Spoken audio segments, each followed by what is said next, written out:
thousand stories of what they think you're like, but I've heard the tender whispers of love in the dead of night, and you tell me that you're pleased that I am never alone.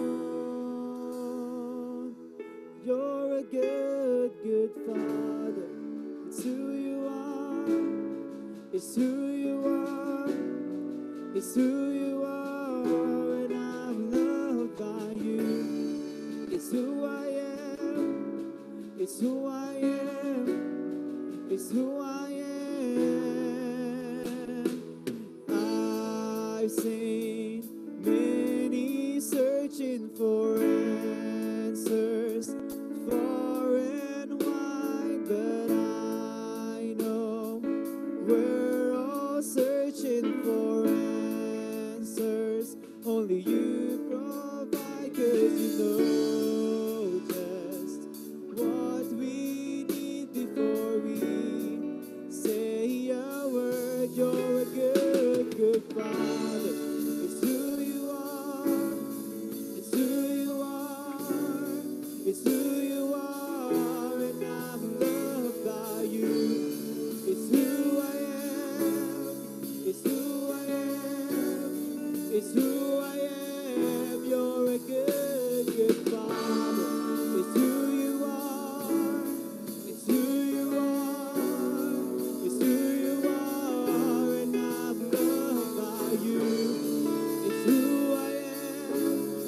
It's who I am. It's who I am. 'Cause you are perfect in all of your ways.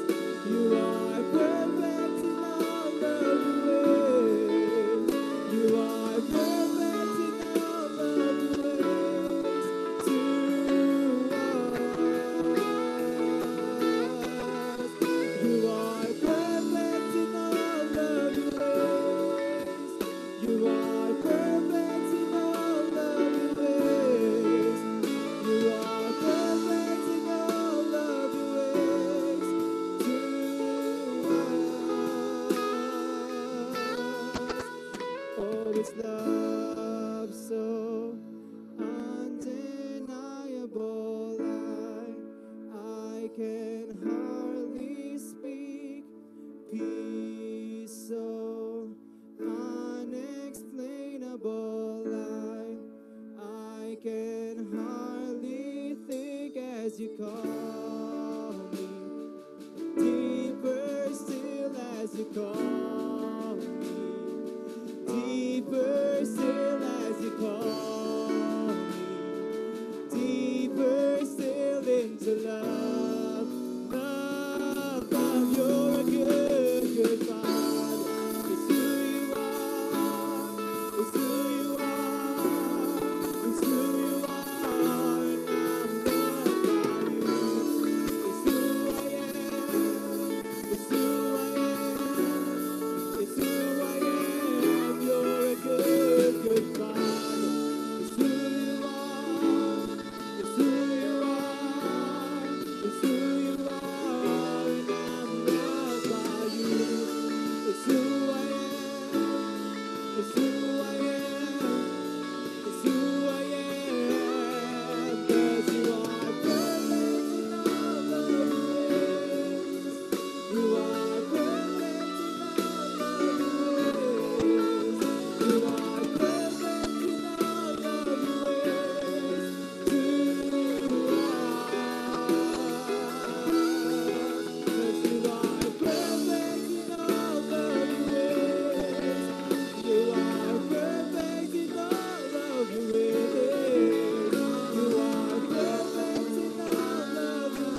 Kay Yahweh na hari ng Sion, umawit tayo ng papuri.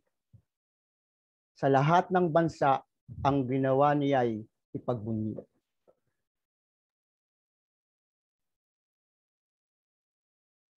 Inaalala ng Diyos ang mga kalimutan. Tayo po'y umawit ng papuri sa Panginoon. Awitin po natin ang For the Beauty of the Earth.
Tayo po'y manalangin.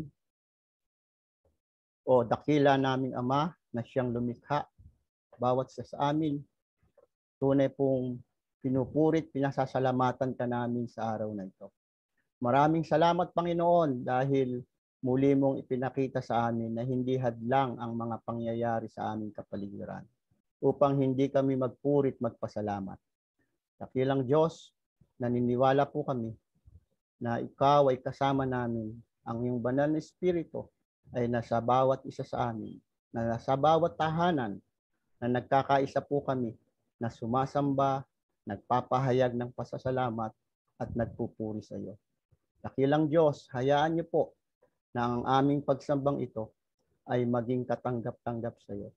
Hayaan niyo po kami na ipahayag sa iyo ang aming mga pagpapasalamat. Hayaan niyo rin naman, Panginoong, ihayag din namin ang aming mga daing.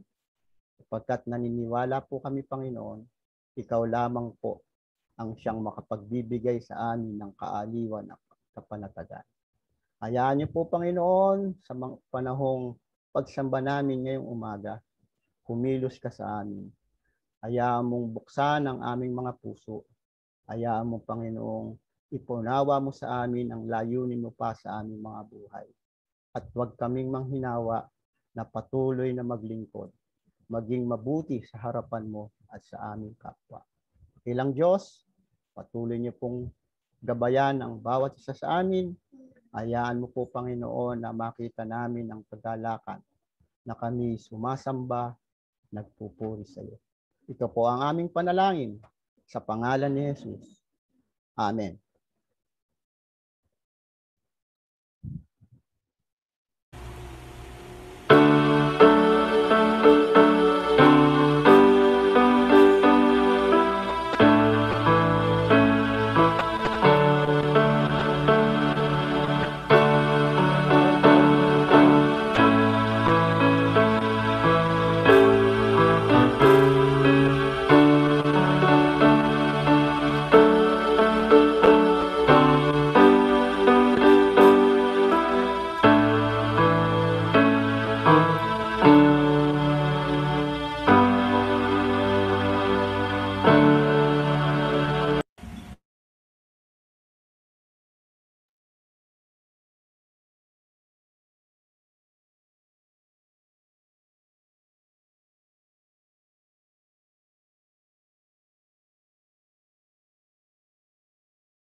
Sabay-sabay po tayong basahin, banggitin ang ating sinasampalatayanan. Sinasampalatayanan po ang ating Diyos Amang makapangyarihan sa lahat, lumalang ng langit at lupa. Kristo na anak na buktong niya, Panginoon natin na sa anak ng Espiritu Santo ay ipinanganak ng Birhen Maria. Nagdamdam ng hirap sa katulad ni Poncio Pilato. Ipinako sa krus, namatay at ay nabuhay na muli. Umakyat sa langit at umupo sa kanan ng Diyos Amang makapangyarihan sa lahat. Doon magmumula at paririto upang hukuman ang nangabubuhay at nangamamatay. Sinasampalatayanan ko ang Espiritu Santo, ang banal na iglesyang laganap, ang pagkakaisa ng mga banal, ang kapatawaran sa mga kasalanan, ang pagkabuhay na muli, at ang buhay na walang hanggan. Amen.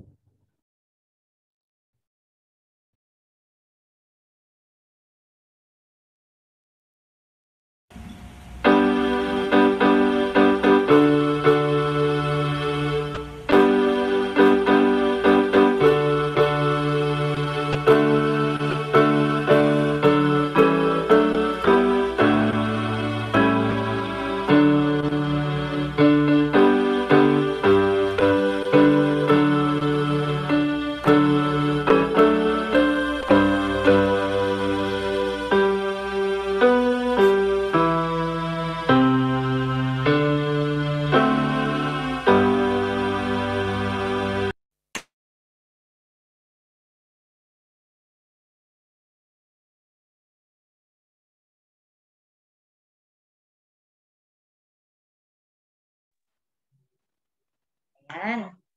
Isang mapagpala at magandang umaga po sa ating lahat. Saan man po tayong dako naroroon ngayon, maaring karamihan sa atin naman po ay nasa ating mga sarili-sariling tahanan, pero yung iba marahil ay mayroong nasa ibang bansa o kaya nasa ibang parte po dito sa ating bansang Pilipinas. Ano po? At nais ko pong samantalahin muli ang pagkakataon na ito na bagamat nasa third Sunday na po kami ni Pastor Henry at ang aming pamilya dito sa Plaridel Central UMC bilang inyo pong mga manggagawa, ay muli nais po namin magpasalamat sa inyo pong mainit na pagtanggap sa amin bilang inyong mga manggagawa. Kay Pastor Henry ay second welcome yun na po sa kanya. At salamat po ng marami sapagkat naramdaman ko po, bagamat ako'y bago pa lang, at naramdaman namin patuloy ni Pastor Henry ang inyong mainit na pag-welcome sa amin. Okay, so sa pagpapatuloy po natin ay atin pong batiin ang ating mga kapatid na nagdiriwang at magdiriwang ng kanilang kaarawan nitong buwan ng June. Sa araw po na ito ay 3 po ang nagdiriwang ng kanilang mga kaarawan.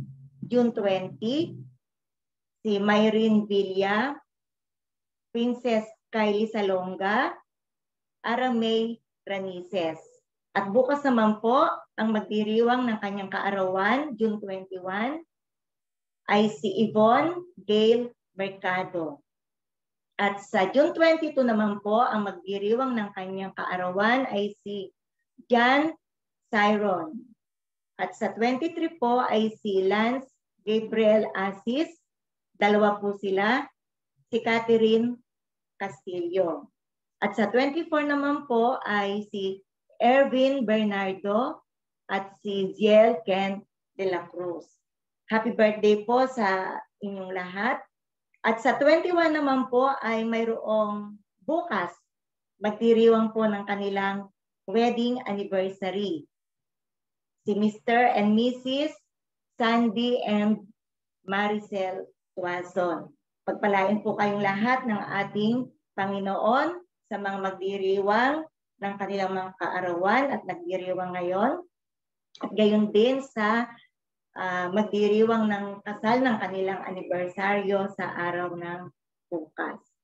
At sa oras po na ito, ang Plaridel Central UMC ay nagpapaabot po ng taus-pusong pakikiramay sa kapatid ni Ate Connie na si Ate Rose sa pagpanaw po ng kanyang minamahal na kabiyak na si Kuya Bong.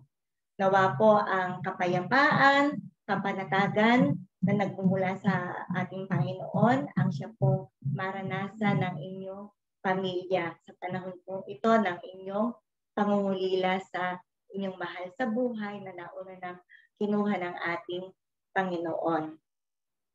At sa darating pong linggo ay magpapatuloy po ang ating face-to-face worship service. Ano po at sa ating pong nurture committee, sa kanila po kayo magpa-pre-regs.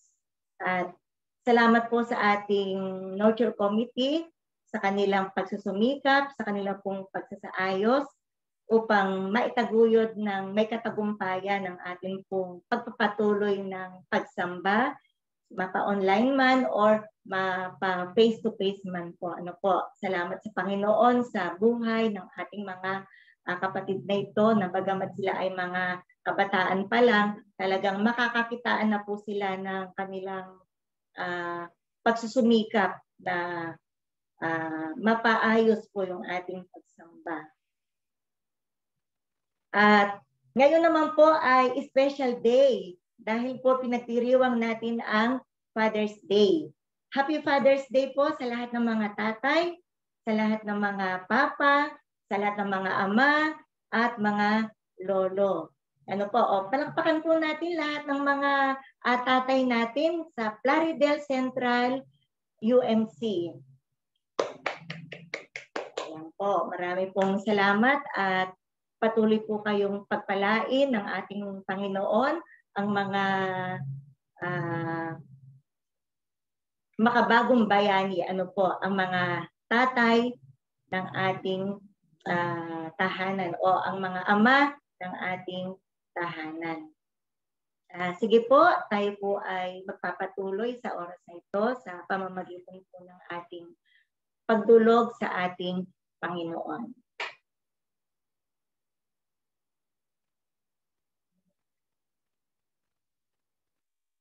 Aming Ama at aming Diyos na makapangyarihan sa lahat, patuloy po yung pagpupuri at pagpapasalamat namin sa inyo sa mga oras na ito. Magkakalayuman po kami, Panginoon, pero alam namin na mayroon po kaming iisang diwa na kung saan ang aming mga diwa ay nagkakaisa sa pagkilala sa inyo na aming Panginoon na siya po naming kasama sa mga oras na ito. At dakilang Diyos, amin pong pinagpapasalamat sa inyo ang buhay ng inyong mga anak na nagdiriwang ng kanilang kaarawan sa araw na ito at maging sila na magdiriwang ng kanilang kaarawan sa mga darating na araw. Pinupurit, pinasasalamatan po namin kay O Diyos sa inyong patuloy na pagpapala sa kanila ng lakas at ng magandang kalusugan. At dalangin po namin, Ama, na kung paano niyo po silang pinagpala sa mga nakaraang taon ng kanilang mga buhay, ay dalangin po namin na sa mga darating na araw, buwan at taon na kanilang lalakaran, ay patuloy po nilang maranasan ang inyong kabutihan, katapatan sa kanilang mga buhay, Panginoon.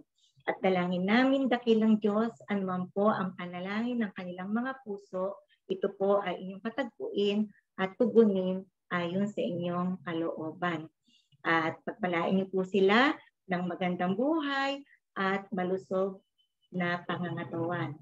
At ganyan din po, Panginoon, sa mga kapatid namin na magdiriwang ng kanilang anibersaryo sa araw ng bukas, dalangin po namin na patuloy niyo po silang bigkisin ng pag-ibig na nagmumula sa inyo upang sa ganun, Panginoon, sa kanilang pagpapatuloy ng buhay bilang magkabiyak ay manatili at mas lalong lumalim ang kanilang pag-ibigan upang sa ganun, dakilang Diyos, anuman po yung kanilang mga maranasang mga pagsubok, Panginoon, o mga challenges bilang magkabiyak, ay kaya po nila itong mapagtagumpayan.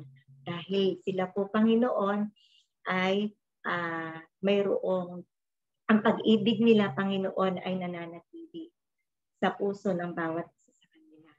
Panginoon, amin din pong itinataas sa inyong pangalan ang mga kapatid namin na sa panahon ito ay nasa gitna ng kalungkutan dahil sa pagpanaw ng kanilang mahal sa buhay, Panginoon.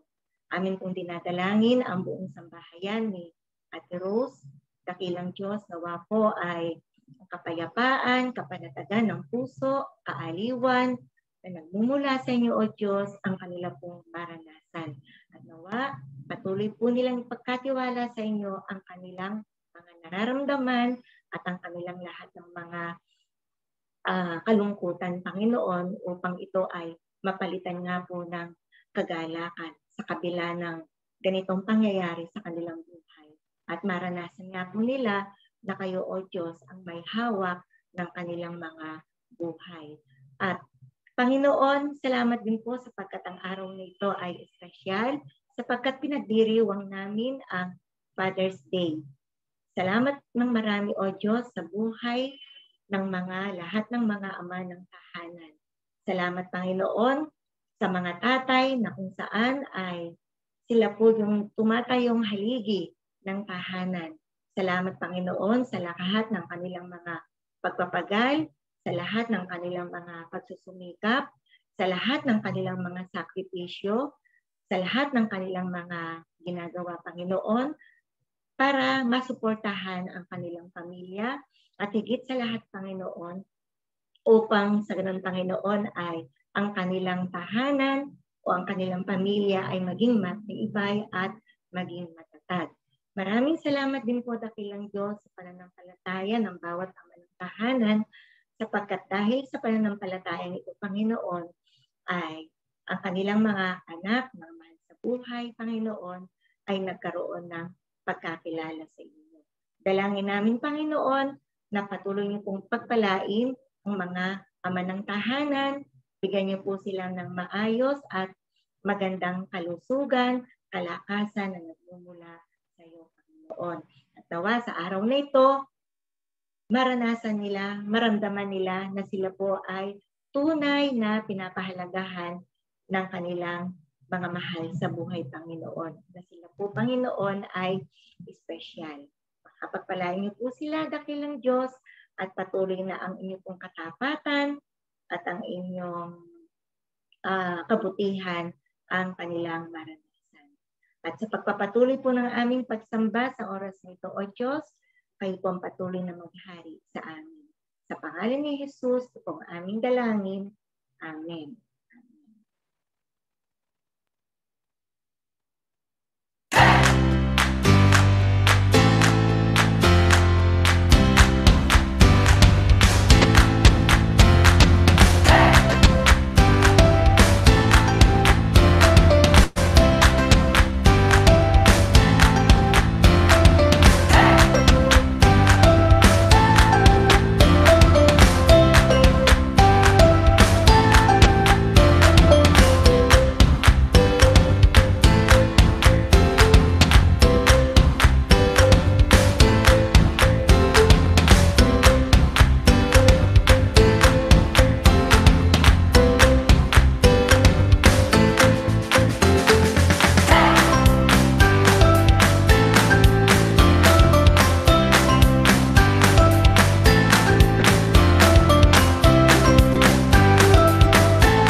Ang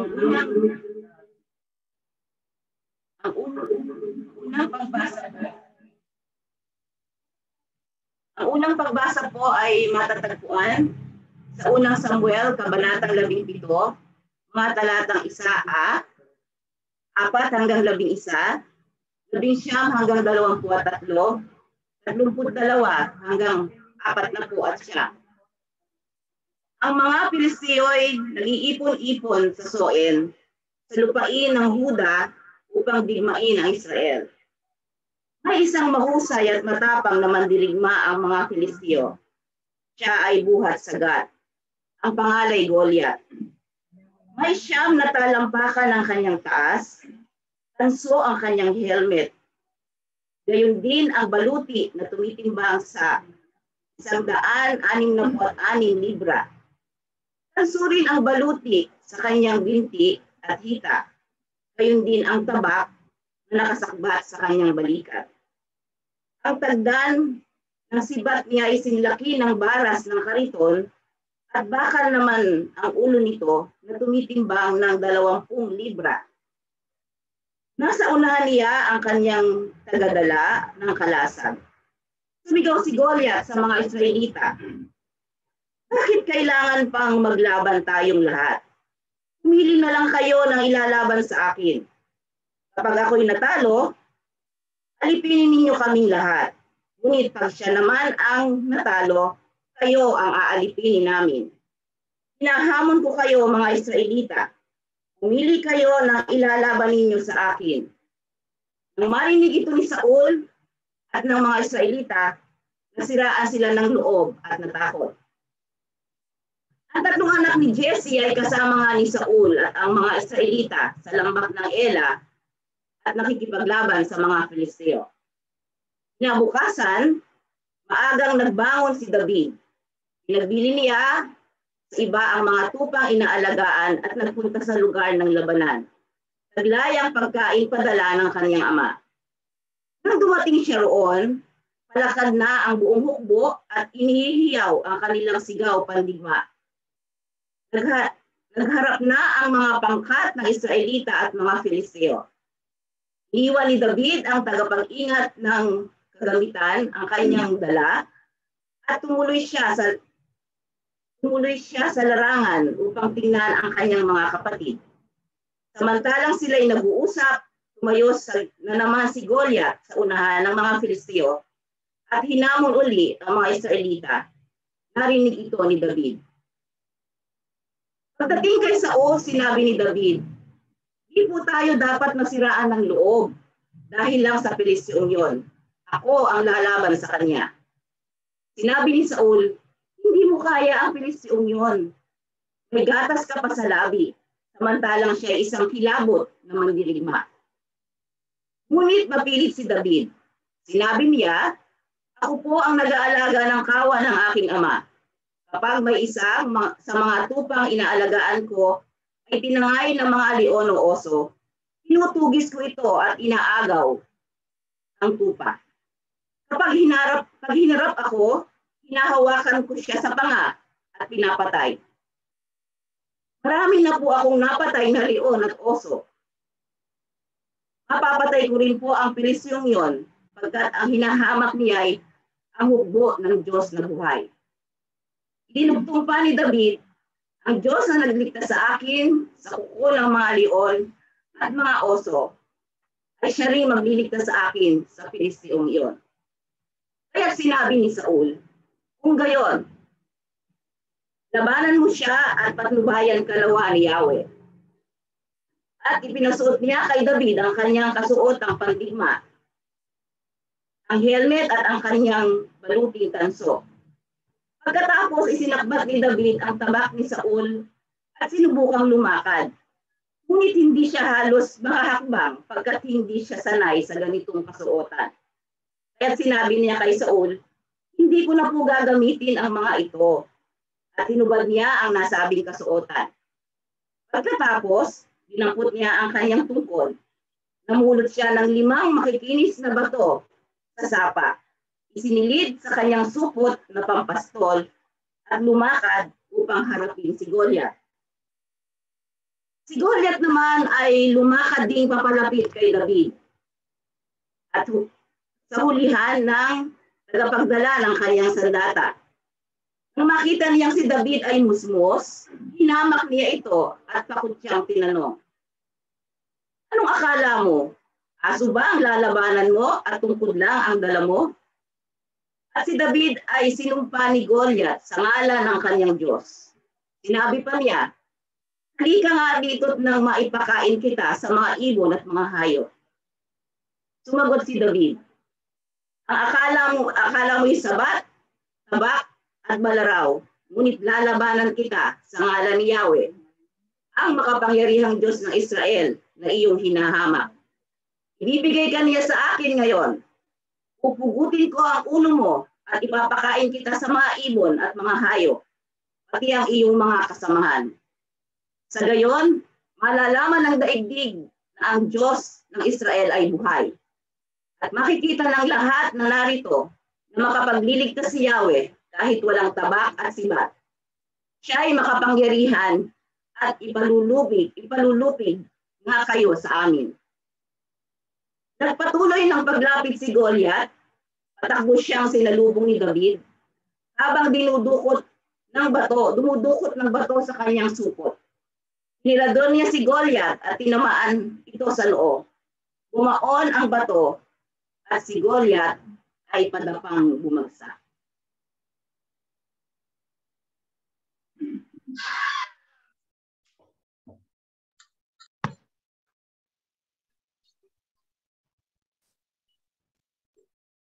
Ang pangalawang pagbasa ay matatagpuan sa ikalawang sulat ni Pablo sa mga taga-Korinto, Kabanata 6, talatang 1 hanggang 13.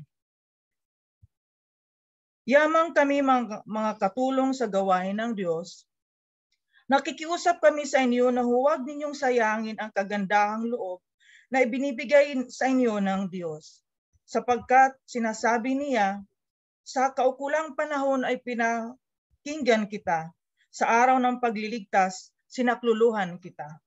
Ngayon na ang panahong nararapat. Ito na ang araw ng pagliligtas. Iniwasan naming makagawa ng anumang ipagdaramdam ni Numan upang hindi mapulaan ang aming paglilingkod. Sa halip, sinisikap namin sa lahat ng paraan ay pakilalang kami lingkod ng Diyos sa pamamagitan ng matiyagang pagtitiis sa lahat ng uri ng kahirapan, kapighatian at mga kagipitan. Kami hinagupit, ibinilanggo at binugbog. Naranasan namin ang magtrabaho ng labis, ang di matulog magdamag at di kumain ng ilang araw. Namuhay kami ng malinis, may kaalaman, pagtitiis at kabutihan upang ipakilalang kami lingkod ng Diyos sa patnubay ng Espiritu Santo at sa pamamagitan ng aming tapat na pag-ibig, tapat na pananalita at ng kapangyarihan ng Diyos. Ang pagiging matuwid ang siya naming sandatang panlaban at pananggap. Naranasan naming maparangalan at siraan ng puri, ang laitin at papurihan. Kami itinuring na sinungaling, gayong totoo naman ang aming sinasabi. Itinuturing na di kilala, gayong kami kilalang kilala. Itinuturing na namamatay na, ngunit buhay naman. Pinaparusahan kami, subalit hindi kami namamatay. Inari kaming nalulungkot, ngunit laging nagagalak. Mukhang naghihirap, ngunit pinapayaman namin ang marami. Parang walang-wala, ngunit sagana sa lahat ng bagay. Mga kapatid na taga-Korinto, tapatan ang pagsasalita namin sa inyo. Ibinukas namin ang puso namin sa inyo. Hindi namin isinara ang aming puso sa inyo. Kayo ang nagsara ng inyong puso sa amin. Ako'y nagsasalitang tulad ng isang ama, kaya buksan naman ninyo sa amin ang inyong puso tulad ng ginagawa namin sa inyo.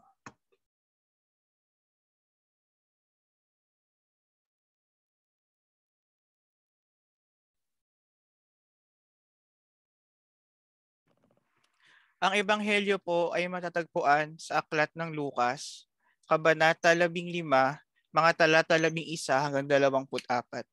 Ito po ang sinasabi. Sinabi niya, may isang lalaking may 2 anak na lalaki.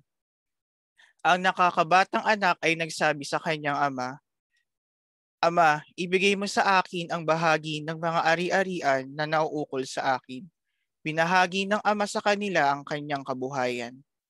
Lumipas ang ilang araw, pagkatipon ng lahat sa kanya, ang nakakabatang anak na lalaki ay umalis. Nagtungo siya sa isang malayong lupain at doon nilustay ang kanyang ari-arian.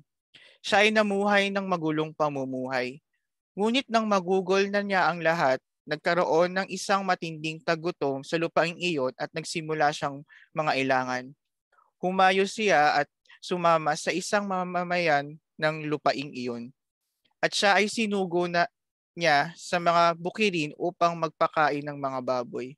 Mahigpit niyang hinangad na kumain ng mga bungang ng punong kahoy na ipinakakain sa mga baboy sapagkat walang sino mang nagbibigay sa kanya. Nang manauli ang kanyang kaisipan, sinabi niya, ang aking ama ay maraming upahang utusan. Sagana sila sa tinapay samantalang ako ay namamatay dahil sa gutom. Tatayo ako at pupunta ako sa kanya. Sasabihin ko sa kanya, Ama, nagkasala ako laban sa langit at sa iyong paningin. Hindi na ako karapat-dapat na tawaging anak mo. Gawin mo akong isa sa iyong mga upahang utusan. Sa pagtayo niya, pumunta siya sa kanyang ama. Ngunit malayo pa siya ay nakita na siya ng kanyang ama at ito ay nahabag sa kanya. Ang ama ay tumakbo at niyakap at hinagkan siya. Sinabi ng anak sa kanya, Ama, nagkasala ako laban sa langit at sa iyong paningin. Hindi na ako karapat-dapat na tawaging anak mo. Gayunman, sinabi ng ama sa kanyang mga alipin, dalhin ninyo ang pinakamainam na kasuotan at isuot ninyo sa kanya. Magbigay kayo ng singsing para sa kanyang kamay at panyapak para sa kanyang mga paa. Magdala kayo ng pinatabang guya at katayin ito. Tayo ay kakain at magsaya. Ito ay sapagkat ang anak kong ito ay namatay at muling nabuhay. Siya ay nawala at natagpuan. Sila ay nagsimulang magsaya. Nagpala po tayo sa pagkabasa ng banal na kasulatan ng Diyos.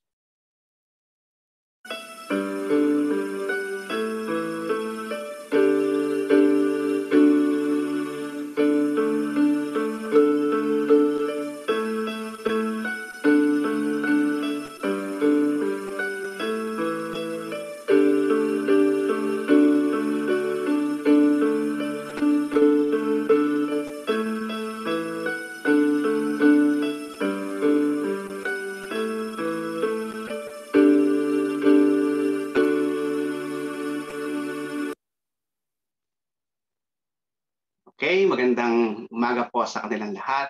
Happy Father's Day. Ganun din po sa lahat ng mga nanonood at nakikinig sa kanilang mga tahanan. Tunay nga po na yun ay linggo ng mga ama, ng special day para sa ating mga tatay. At sinasabi ng iba na mas emotional, mas masaya, no, mas touching daw yung Mother's Day kaysa sa Father's Day, ano. At meron namang ibang church na pinag-iisa na lang yung Father's Day at yung Mother's Day kasi they are both parents naman, ano. Pero para sa akin kailangan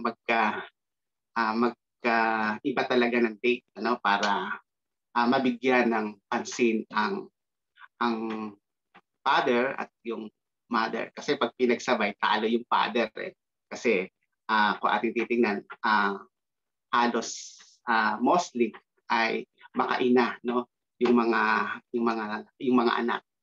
At ngayon ay bibigyan natin ng pansin ang mga ama, ano, sila ang bida ngayon. Ang mga tatay ang mga nasa limelight ngayon, kaya pagbigyan na natin na sila yung bida sa araw na ito. At sa ating tekstong pinagbatayan, ano, alam na natin itong kwentong ito tungkol sa alibughang anak. Ano? Ang title ng ating pag-aaralan ay The Prodigal's Father, ano? Yung ama ng mga alibugha. Yung pag-aaralan natin yung ama, no, ng dalawang alibugha. At kung ating titingnan, ipinakita dito yung kagandahang loob, ano, yung pagmamahal ng isang ama, no? Sabi ng iba, ang dapat daw na title dito The Great Father, The Love of the Father, ano? Pero makita natin dito na mas binigyan diin yung karakter noong prodigal son, no? At ngayon ay bigyan natin ng pansin yung ama dito sa tekstong ating pinagbabatayan. Maraming nagtatanong, bakit daw yung ama dito na ubod ng bait, na napaka mapagmahal, ang ama dito na makikita natin dito na ginawa ang lahat para sa kanyang dalawang anak, no? Ay nagkaanak ng alibugha, ano? Or supil, ano ba ang mas mababaw na tawag sa alibugha, ano? Makita natin na nagkaanak siya na malayo doon sa ugali ng isang ama na ipinakikita dito na dakilang ama, no? Kaya kung minsan hindi rin totoo, no? Yung kung ano yung puno, yun yung bunga, no? Dapat nating malaman na ang ating anak ay nakiraan lang sa sinapupunan ng kanyang ina. Ibig sabihin ibang tao to, ano? Mayroong sariling pag-iisip, mayroong sariling buhay na hindi natin hawak, no? Yung ating anak, hindi ko mo tayo ay mabait, no? Lalabas siyang mabait, no? Kundi makikita natin dito na ang isang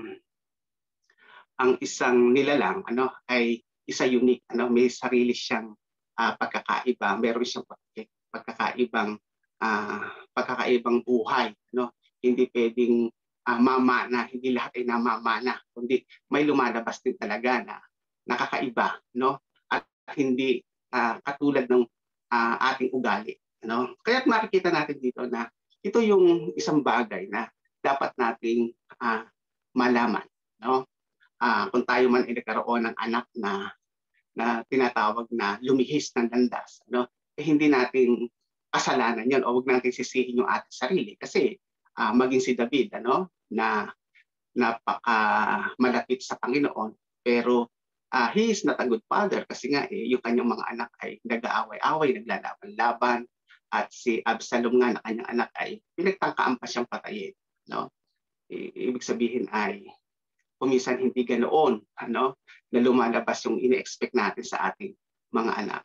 Ganon din si Eli, ano, si Prophet Eli, nagkaroon ng dalawang anak, ano, si Hophni, ano, at saka yung isa. Pero makita natin dito na sila yung mga anak na hindi sumusunod sa kalooban ng Panginoon. Kaya nga makikita natin dito yung pagkakaiba, no, nung ama doon sa kanyang dalawang anak. Magkaiba sila ng ugali, bagamat ang puno ay mabuting, mabait, no, dakila, pero makita natin dito yung lumabas na anak ay hindi katulad, no, nung sa ama. Makita natin sa text ng ating pinagbatayan na hindi natin alam yung tungkol sa malalim na pagkakilala sa kanila, no? Walang pangalan lahat, yung ama walang pangalan, yung dalawang anak wala ring pangalan, at ipinakikita rin dito na ang alam lang natin ay sila'y nabubuhay na tatlong mag-ama, at hindi rin natin alam nasaan yung nanay nila, marahil ay maagang namatay, at kaya wala na dito sa kwento na ating pinag-uusapan. Kaya nga sa ating text ng pagbabatayan ay alamin natin yung qualities, ano, noong ama dito at kung paano ang kanyang buhay ay naging isang mabuting ama para sa kanyang dalawang anak hanggang sa huli. At ito ay may apply din natin sa ating sarili. At masasalamin natin bilang mga ama ang katangian ng ama ng dalawang alibughang anak. Ano nga ba yung katangian nung ama rito sa ating pinag-uusapan? Una, he is the provider of the family. Sa text ng ating pinagbatayan, sabi doon, marahil siya is a working man. Masipag siya, marahil ay yung kanyang kayamanan ay nakuha niya sa kanyang pagpupunyagi, pagsusumikap, na magkaroon ng kabuhayan. Kasi sinasabi dito na marami siyang servant ng mga alipin na naglilingkod. At marami siyang awan, marami siyang kasi sabi nung panganay na anak, hindi mo man lang ako binigyan ng kahit isang guya. Ibig sabihin marami siyang kawan kung saan ito yung sukatan ng kayamanan ng kanilang kapanahunan at kay maraming kawan maituturing ka sa mayaman. At sabi doon ay sagana sa pagkain, maging mga alipin at may lumalabis pa. Ito yun naman yung sabi doon sa dulo noong batang anak kung siya ay magbalik sa katinuan, naisip niya yung kanyang iniwang tahanan ay labis-labis yung pagkain. Kaya makita natin dito na he is a good provider. Kaya makita natin dito na ito yung kanilang buhay, na ipinrovide ng ama yung pangangailangan ng kanyang buong sambahayan. Kaya makikita natin dito na mayroong kayamanan ang amang ito na pwedeng ipamana sa kanyang dalawang anak. Makita natin dito siguro ito yung magandang katangian ng isang ama, na ito yung kanyang role doon sa pamilya, sa kanilang kapanahunan, kasi nga nag-evolve yung panahon sa makabagong panahon. Bot na yung babae, kuminsan sa makabagong panahon siya ngayon provider. Pero sa kanilang kapanahunan ay talagang yung ama ang kumakayod, siya yung breadwinner, na kung saan ay ito yung role as a father. At ito yung mga bagay na makikita natin doon sa ama na ating pinag-uusapan. Marahil ay kung ating titingnan, dahil nga ang nanay ang naiiwan sa bahay kasama yung kanyang mga anak. Masaya silang naglalaro, nagkukwentuhan sa pamilya. Pero behind the scene ang ama. Kung ating titingnan, ang mga tatay ay sila yung working, sila yung malayo sa tahanan. Kaya't makikita natin dito na habang sila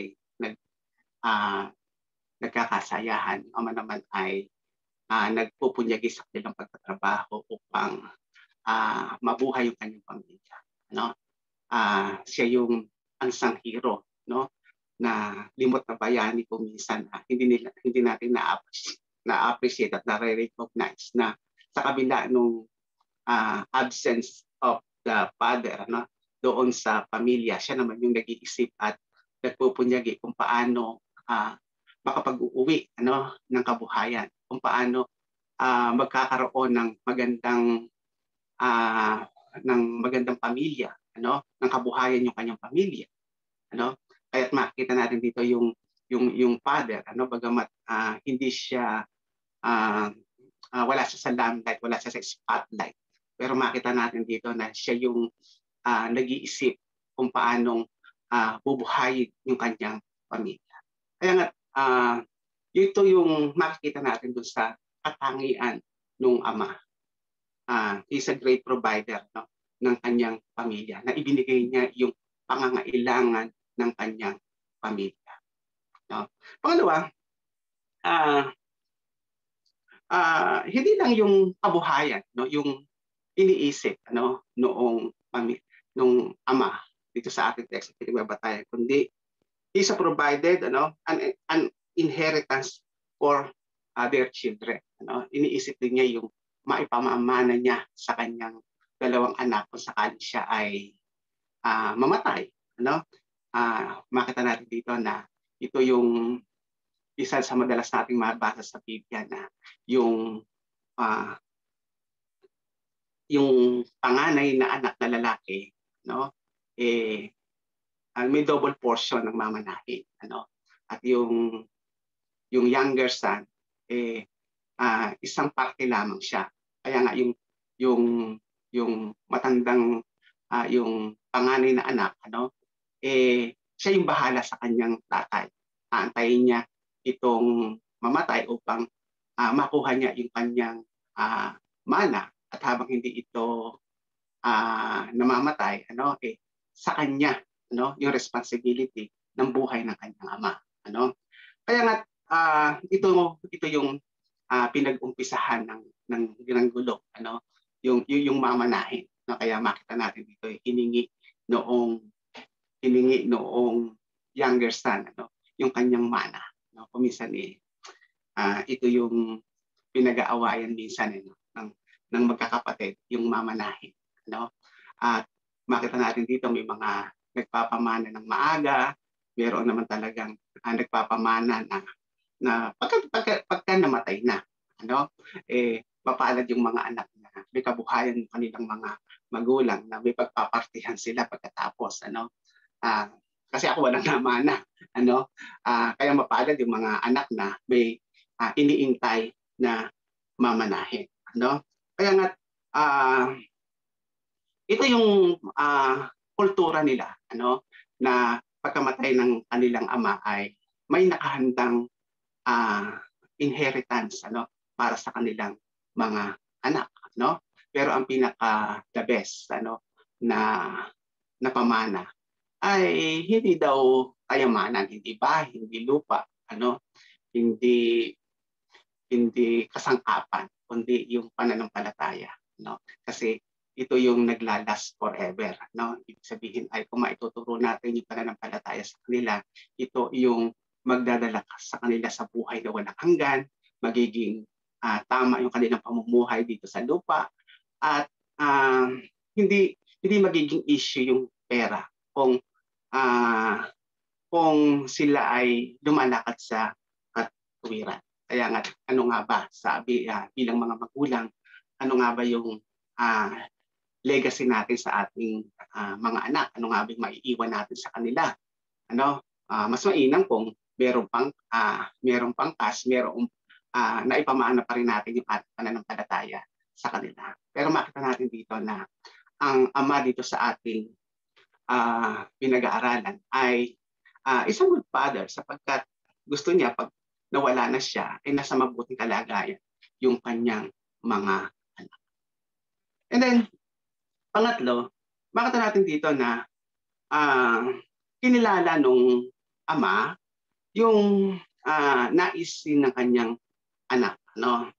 He recognized his son's right to choose his own path. Ibig sabihin makita natin dito doon sa karakter ng ama na hindi siya authoritarian, hindi siya dictator na kung ano yung gusto niya, yun yung dapat gawin ng kanyang ama.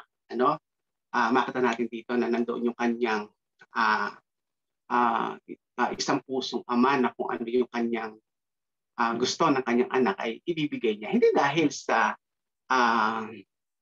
sa mabait siya o maluwag siya, kundi ipinakikita lamang dito na may karapatan,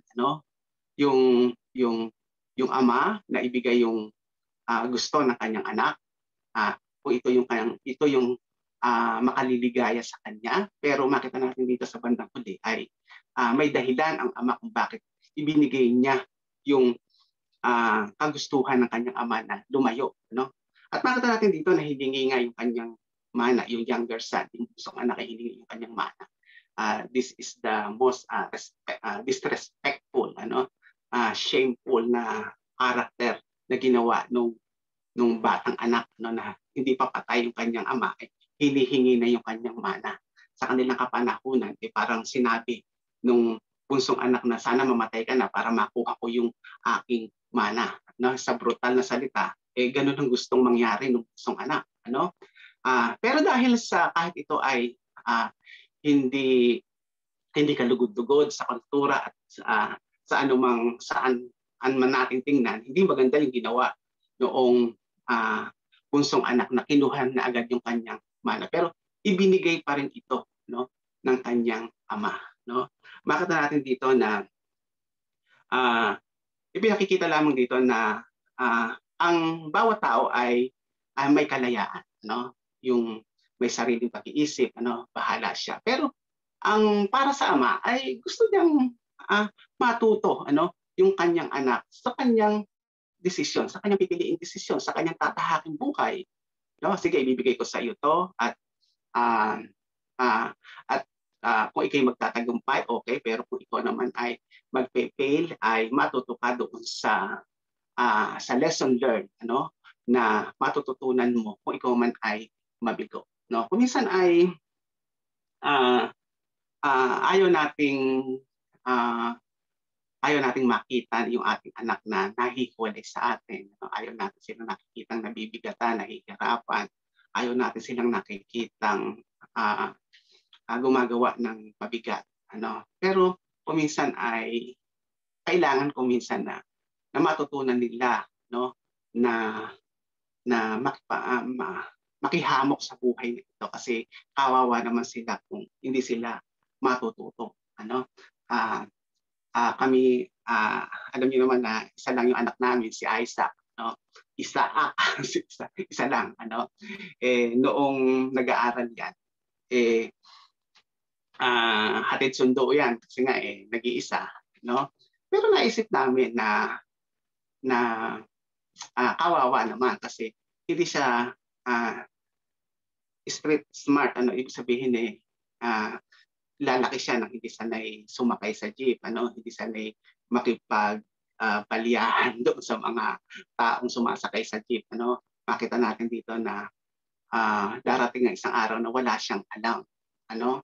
Kaya kung minsan ay tinuturuan namin siya na maging independent upang matutunan niya ang tunay na kahulugan ng buhay at matutong makipamuhay sa iba't ibang klase ng tao. Kaya makita natin na ito din yung pananaw, no, noong ama. No, hinayaan niya yung kanyang anak, no, malayo sa kanya na makamuhay sa ibang lugar upang malaman niya ang tunay na kahulugan ng buhay. So, siguro doon sa bahay nila, ano, filtered, ibig sabihin ay lahat ng bagay ay may rule, may batas, ano. Sila ay provided ng lahat ng kanilang pangangailangan, no? Pero hindi 'yun ang hindi 'yun ang tunay na environment. Hindi 'yun ang totoong buhay, ano, ng tao, no? Kasi doon ay protected siya doon sa kanilang tahanan. Lahat ng gusto niya makukuha niya kung kumain siya, meron kung ano yung hanapin niya, meron, pero hindi yun ang tunay na buhay. Ang tunay na buhay ay yung paglabas mo na kung saan ay kung paano kang makikisalambuha at kung paano ka magtatagumpay sa iba't ibang klase ng tao na nakakasalambuha. No? Kaya nga hinayaang matuto ng ama yung kanyang anak na maging independent. Ano? At makita natin dito na yun nga ang magandang natutunan, ano, nung anak sa kanyang paglayo, ano, bagamat siya ay nabigo sa kanyang balakin, sa kanyang naisin na lumayo sa kanilang tahanan, pero yung lesson learned, yung realization, ano, na siya ay naging halos pulubi, ano, walang makain sa kanyang bayang pinuntahan, at nang ma-realize niya na mas mabuti at sa kanyang sa bahay ng kanyang ama ay ito yung pinaka magandang natutunan, no, ng bunsong anak na ma-realize niya, no, sa kanyang buhay na mali yung kanyang desisyon, no. Kaya nga makita natin dito na minsan hinahayaan tayo, no, na matuto, no, para hinahayaan tayong matuto upang sa buhay na ating ginagalawan ay malaman natin, no, kung paano tayo magtatagumpay. Huwag tayong sa pagdedesisyon kasi, huwag tayong matakot na magkamali kasi sa ating pagdesisyon, doon tayo natututo. Makita natin dito na masakit para sa ama, no, na hayaang lumayo yung kanyang anak. Pero, no, sa kanyang desisyon na hayaan ito, makita natin dito na hindi naman siya failure, hindi siya nabigo, kundi nagtagumpay siya kasi nagbalik yung kanyang anak ng may pagsisisi. And then, panglima, the father is the priest of the family. Ang ama yung priest, ng kanyang pamilya. In layman's term, siya yung pastor ng kanyang pamilya. Every father is a pastor, no, ng kanyang pamilya, no. Ibig sabihin, sa kanilang kultura kasi ang ama ay spiritual leader, no, ng pamilya. Pero sa makabagong panahon, no, dahil nabaliktad, no, outnumber ang mga tatay at ang mga nanay ang mas masipag at mas tawag na spiritual leader ng pamilya. Kaya nga humahanga ako dun sa mga ama na sa makabagong panahon na sila yung namumuna sa kanyang pamilya, no? Kasi ito yung biblical, na yung ama yung spiritual leader, no, ng pamilya. Kaya pag may nakikita kong mga kalalakihan na talagang masisipag, maalab sa kanilang paglilingkod, isang kagalakan, natutuwa ako sapagkat sila yung nagli-lead sa kanyang pamilya na makakilala sa Panginoon, no? Kaya nga ito yung mga bagay na makikita natin na karakter nung ama, no? Kaya nga nung sabi doon, nung magbalik sa katinuan yung kanyang anak, no? Sabi doon babalik ako, no? Uuwi ako sa amin. At doon ay bilang isang alipin na rin, kahit na hindi isang anak kasi nagsisisi sa kanyang ginawa. Bakit natin dito na na-realize ng bata, no? Yung itinuturo marahil ng kanyang ama. Marahil na-realize nung younger son, nung alibughang anak, na mahal siya ng tatay niya kahit na siya ay magkamali. Kasi ito yung itinuturo, ito yung nararamdaman niya sa kanyang ama na he is a godly man, he is a godly father. Kaya alam niya na kung siya ay babalik, siya ay patatawarin, no? Makita natin dito na na-implant, naisilid, no, nung ama yung kanyang pananampalataya sa isipan ng kanyang anak na sa kabila ng lahat ng nangyari sa kanyang buhay, alam niya na he is a godly man, no? Mahal siya ng kanyang ama. Kaya babalik siya at alam niya na siya ay mapapatawad, no? Kaya nga yung bilang mga magulang, yung ginagawa natin, ito ay natatandaan, natatatak sa isipan ng ating mga anak.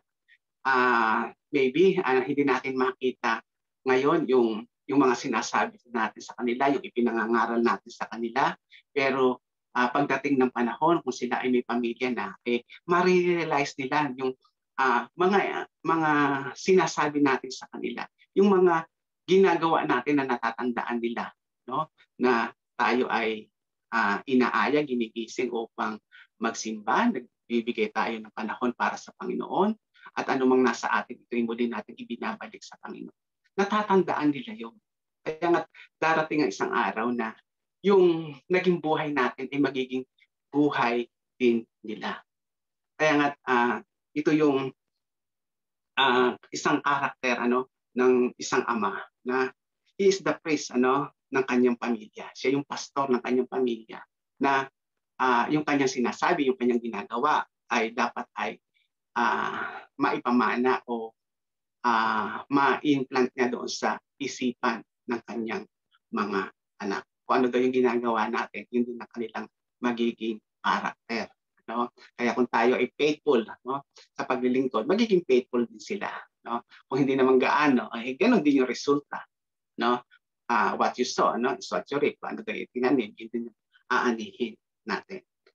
And then, pang-anim, sabi doon, the father is an intercessor of the family. Siya yung tagapamagitan sa Diyos at sa kanyang pamilya. Makita natin dito na ipinakita rin sa text ng ating pinagbatayan na mahal niya yung kanyang anak. Sabi doon, malayo pa lang ay nakita niyang naglalakad, papauwi yung kanyang anak. Ibig sabihin hindi siya nagsasawa na isang araw ay babalik yung kanyang anak. Marahil ay bilang isang ama ay namimiss niya yung kanyang bunsong anak. Pero sa mahabang pagkakalayo ng kanyang anak, ang naging role ng ama dito sa ating text na pinagbabatayan ay wala siyang tigil na ipanalangin yung kanyang anak na nawalan.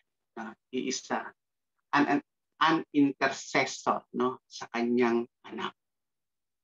Na yung panalangin niya, yung nagprotekta upang ingatan yung kanyang anak.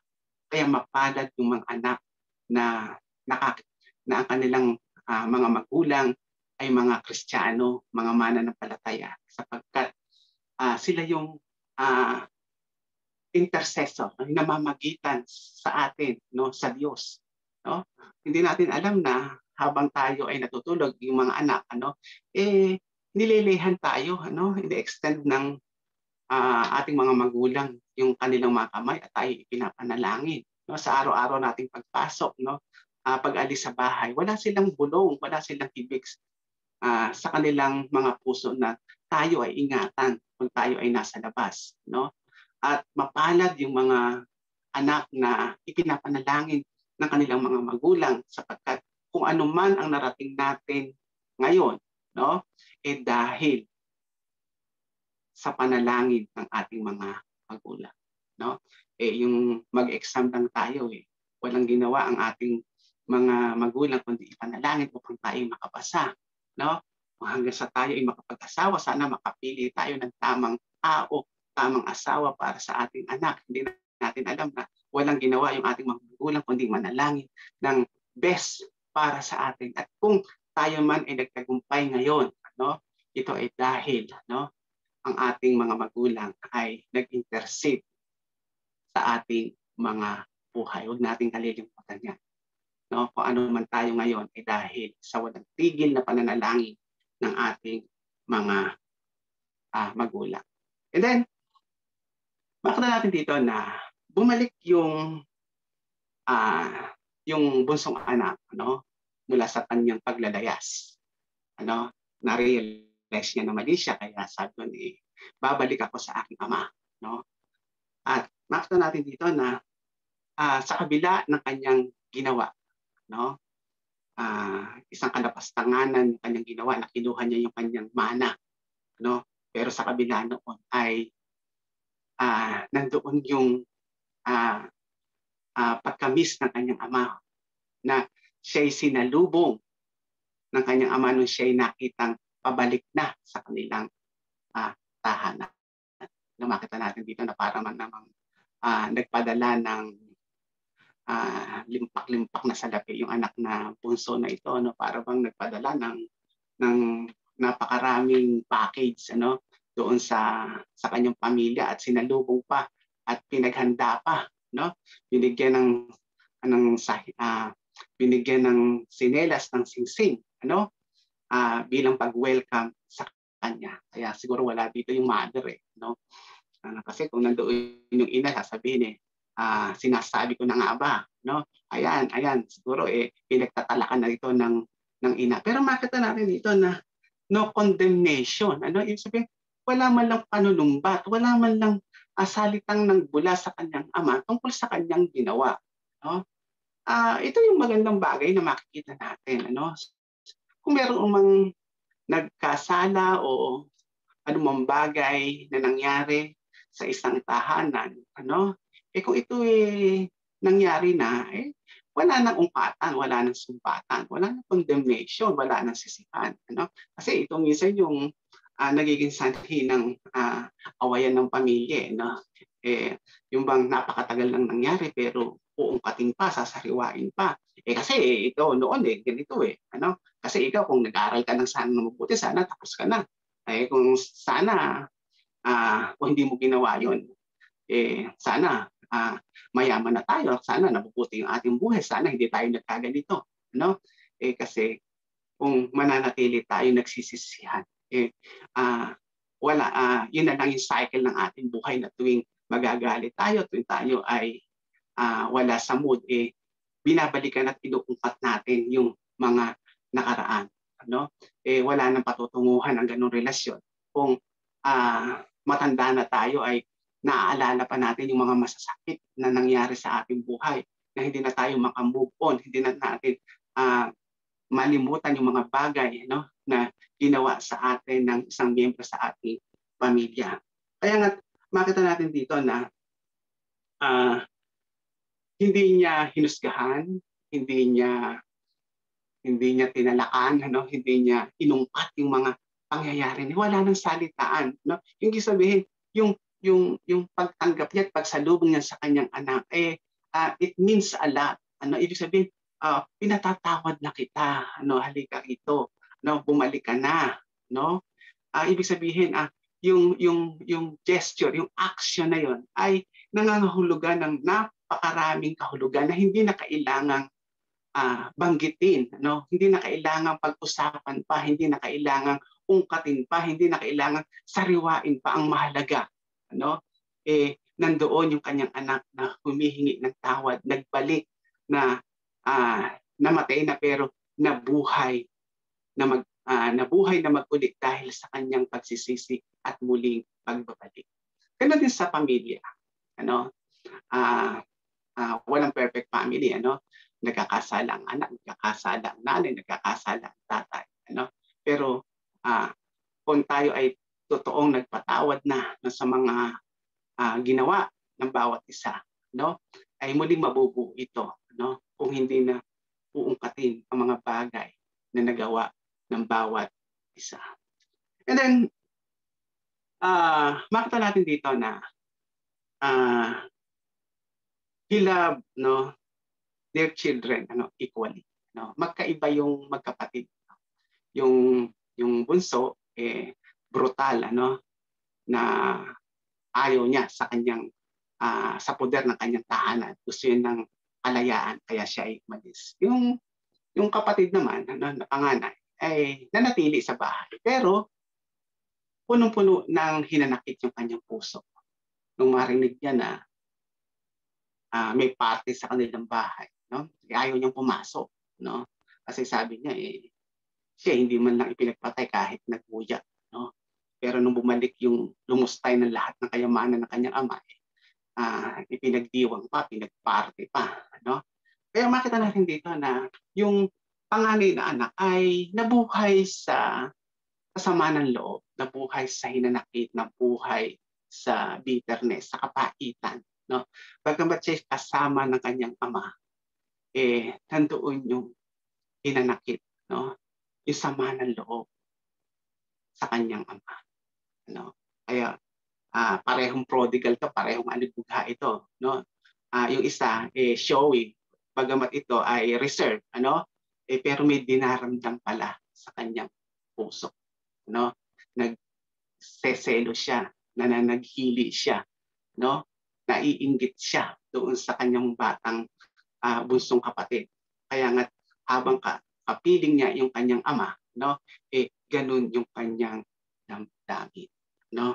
Kaya makita natin dito na bagamat magkaiba yung karakter ng kanyang dalawang anak, ito ay tinirate niya equally, separately. Iba yung deal niya doon sa bunsong anak at iba yung deal niya doon sa panganay na anak.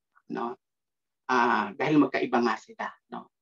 Ipinakita niya dito na wala siyang favoritism, wala siyang kinikilingan, wala siyang tinitingnan sa kanyang dalawang, pareho niyang mahal yung kanyang dalawang anak.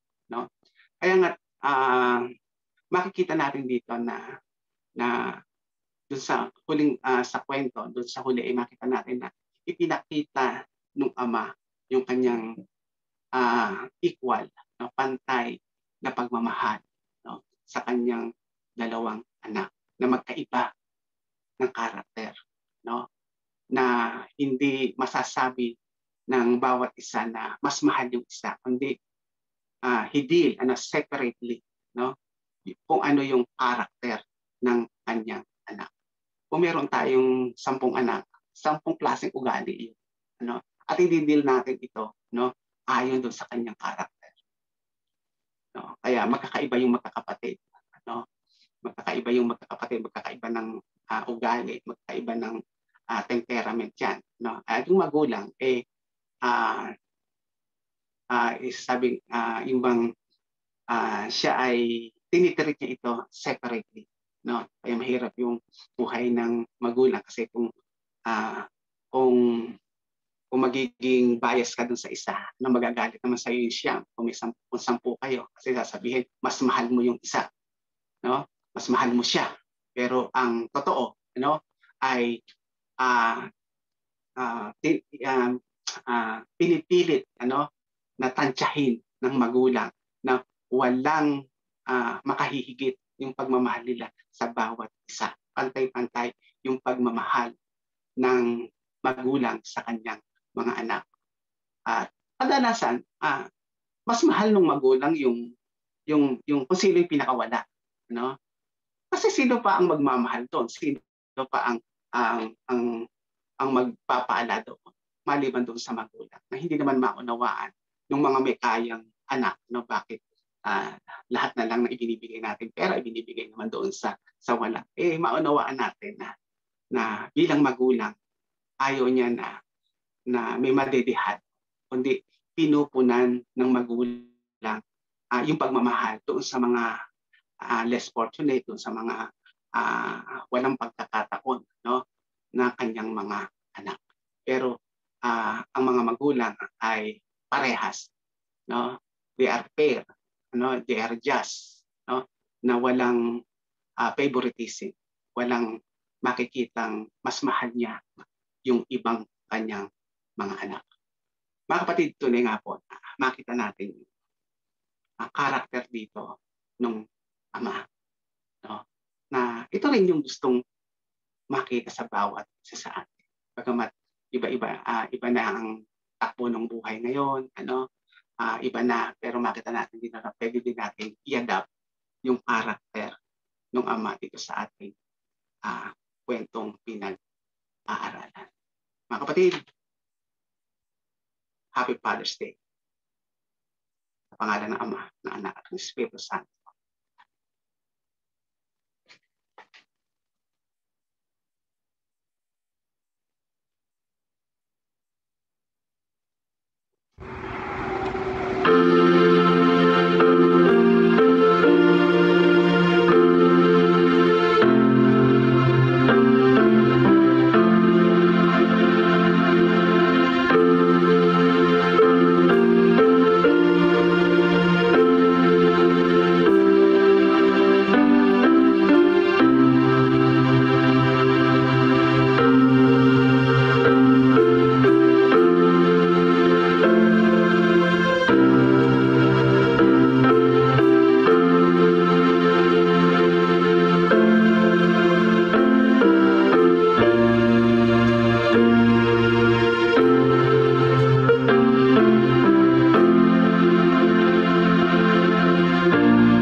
Diyos, salamat po sa mga biyaya na inyong pinagkaloob sa amin na muli namin pinagkakaloob sa iyo. Tunay nga po na ikaw ang Diyos ang patuloy na magpala sa iyong mga anak. Tunay nga po na salamat sapagkat ang aming Diyos ay isang Diyos na makapangyarihan, isang Diyos na mayaman na nakakaalam ng aming mga pangangailangan. Salamat po, Panginoon. Sa gitna ng pandemya, nandoon ang provision at tunay nga po na masasabi namin hindi ka nagkulang sa bawat isa sa amin. Sa pangalan ni Jesus. Amen.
Tayo manalangin. Dakilang Diyos, salamat po muli sa umagang ito na ginawa mo sa amin. Na minsan pa, Panginoon, ay nangusap ka, especially sa mga manantahanan.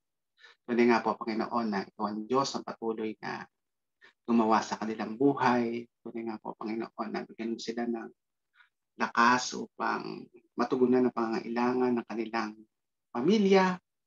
Tunay nga po na ikaw ang Diyos ang patuloy na mag-ingat sa kanila. Dalangin ko, Panginoon, na buklurin mo ang bawat pamilya, Panginoon, sa pag-ibig, pagkakaisa at pagmamahalan. Tunay po, Panginoon, na salamat na sa kabila na kami hiwa-hiwalay pero nagpapatuloy at hindi hadlang ang virus, Panginoon, upang hindi namin magampanan ang aming tungkulin sa iyo. Salamat po, Panginoon, sapagkat may pagkakataon kami na dumulog sa iyo, iwanan ng aming mga kabigatan at mga alalahanin at tunay nga po na iwanan sa iyong paanan ang mga ito at nang kami ay makarating sa iyong kaluwalhatian sa pamamagitan ng pagpupuri at pagsamba sa iyo. Dinadalangin ko, Panginoon, na provide mo ang lahat ng pangailangan ng iyong mga anak. Tunay nga po na marami kaming anxiety, mga alalahanin, kabagabagan, mga pag-aagam-agam sa buhay na ito. Palitan mo ito ng isang matibay na pananampalataya, Panginoon, upang kami makapamuhay ng may kapayapaan, ng may kagalakan hanggang sa matapos ang pandemyang ito sa mga kapatid namin na malayo sa amin, Panginoon. Tunay nga po na ikaw ang Diyos ang patuloy na mag-ingat at pagpala sa kanila na nagtatrabaho sa ibang lugar, sa ibang bansa. Ingatan niyo nga po sila. Sa mga kapatid namin may karamdaman, tunay nga po, Panginoon, na ipuin niyo nga po sila ng iyong mapagpalang kamay upang maranasan nila ang ganap na kagalingan. Tunay nga po, Panginoon, na patuloy kang gumawa sa buhay ng bawat isa. At tunay nga po na maramdaman namin na lagi ka namin kasama. Ilang Diyos, tunay nga po, Panginoon, na ikaw ang Diyos ang patuloy na mangusap sa aming mga buhay. Sa pangalan ni Jesus, Amen.